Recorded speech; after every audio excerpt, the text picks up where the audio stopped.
The rest of this, and again, you're all welcome to this, to these slides, really has to do with how do you brand yourself, okay? It really is a different conversation. But figure out the skills where you are both highly skilled and highly motivated.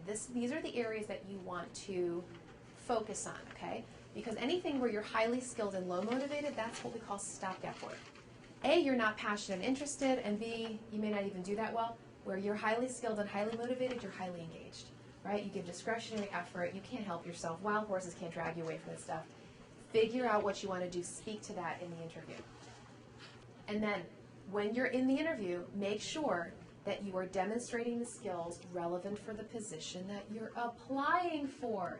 Why would I have to say that? Because when an employer says, so what's your greatest accomplishment? Pat might have this fantastic accomplishment that might have nothing to do with the job. It was still a fantastic accomplishment. But if it has nothing to do with the job, you know what? The employer's going to think that's what Pat really wants to do, is that thing that she just talked about, right? And people do that all the time. It's it's human nature. Someone says, what's your greatest accomplishment? You're going to tell them, or at least instinctively you're going to tell them. What I would recommend that you do is really, again, try to understand what is this job all about.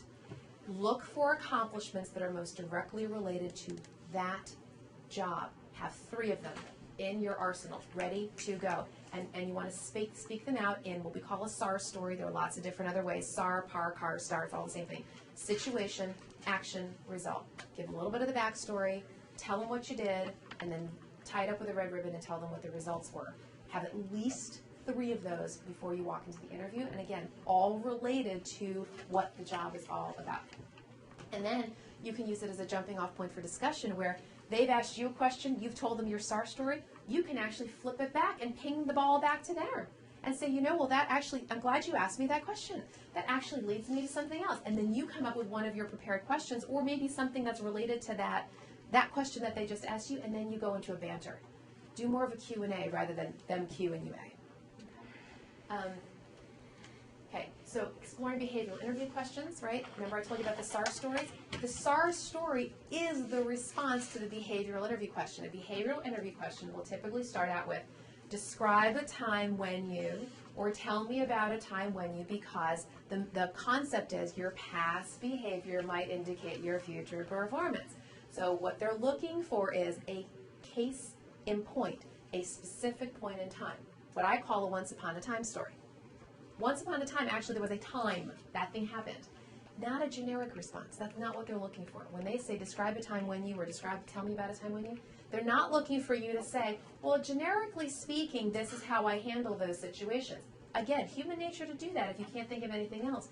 But I really would encourage you to have stories in your back pocket that no matter what behavioral question is asked of you, you can somehow, take that one story like a prism of light, tell the red perspective or the blue perspective or the green perspective. Because often behavioral interview questions are focused on a soft skill. A soft skill is how you do something. A hard skill is your functional area. So accounting would be a hard skill. Detail-oriented would be the soft skill. Marketing would be a hard skill. Creative would be a soft skill. Okay, so they're going to be asking questions usually based upon your soft skills, critical thinking, time management, whatever, how you play well in the sandbox. But the stories that you use to describe that soft skill could be the same story told from different perspectives. And is it all right to bring in an example that wasn't in a job situation if it showed a use of those skills? Potentially. You're talking about something in your personal life? Or yeah, volunteer? Something in volunteer or personal life or something Potentially, like that. yes. Volunteer for sure, because that's work, right? Not that personal with being at home isn't, but try to make it as relevant as possible. Right. And if you really think if that is your absolute best example, then use it. Yeah. In fact, sometimes it gives them a little more color, sometimes. Okay. Again, these are some of the typical, behavioral questions, describe a time when you were faced with a stressful situation. And, oh, by the way, SARS, the behavioral questions, often have like 2 and 3 parts to them. So you have to remember what the question is. And it's okay to go back and say, could you repeat that? Or paraphrase back and say, so am I understanding correctly that what you're asking for is, you can ask a deeper clarifying question to make sure you're answering what they're actually asking, not what you think they're asking. That happens a lot in interviews, and I know as a recruiter that's happened to me, where I'll ask a question, and then the candidate, whatever, they think, and they answer it a completely different way, and I have to pull them back and say, well, actually, so let me rephrase that. Okay, so go ahead and feel free to ask that. These are some of the cultural competencies that people are looking for, right? We just talked about some script thinking, mentoring, crisis management. I don't have time to read this through, but this is a typical situation, action, results, story. Our revenues were decreasing. This is the action that I took. I came up with a new initiative, and the result was we won back 15 former clients, that kind of thing. It's like there's boom, boom, boom. Okay. Talked about homework assignment earlier, right? These are some of the examples of what I mentioned. You could bring, first of all, a portfolio of documents. Why not? Bring past examples, past work. Obviously sanitize it, as appropriate. But it's perfectly valid to have it in a nice little leather-bound folder. You could have an addendum to your resume, right, to speak to some of the things that are relevant for the job. And then the deliverable is what I talked about. I'm calling it an onboarding document because, like I said, it can be. But the 30, 60, 90, or a formal proposal, or a list of questions, or a SWOT analysis, all of those can be very, very helpful. We talked earlier about asking great questions. These are just some of the things that you could be asking about. Departmental culture, long-term goals of the company, the resources that I'd have in my job, my supervisor's management style. Let's talk about the team. I mean, you could have endless questions. Again, now don't ask 20, but a few, right? 3, 5, something like that. And again, I can give you this PowerPoint. And then finally, if you want the job, say so. Close the deal.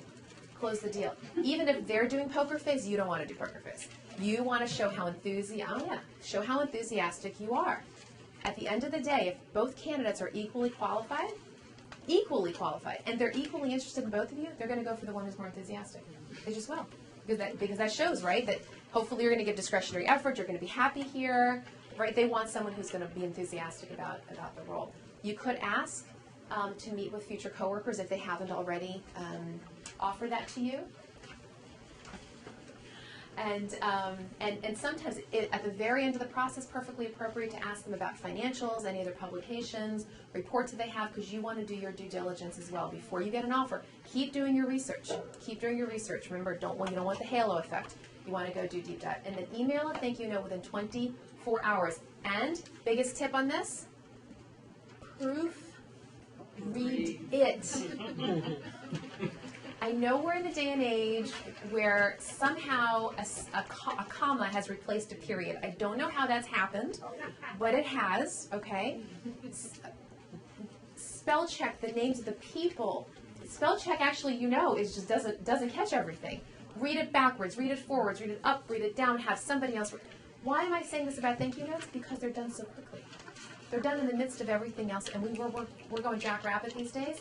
This is where the rubber meets the road. I have had people not get offers because there were typos in the thank you note. This is how important this is. Take your time. Don't write a dissertation. Quick opener. Thank you for your time. Da da da. Nice little chunky paragraph. Why I'm qualified. Why I'm interested. A nice summary. Look forward next steps. Sincerely. Done. But okay, was that helpful? Yes. Great. And here is my contact information. I'm going to leave this up for just a minute. I don't have enough cards for everybody. So if you'd like to get in touch, you're welcome to. I am an open networker on LinkedIn. You may send me a LinkedIn invitation. I'm happy to accept it. Happy to answer questions for you, and hope you have a great rest of your day. And I just want to give a round of applause to Shira. Great job.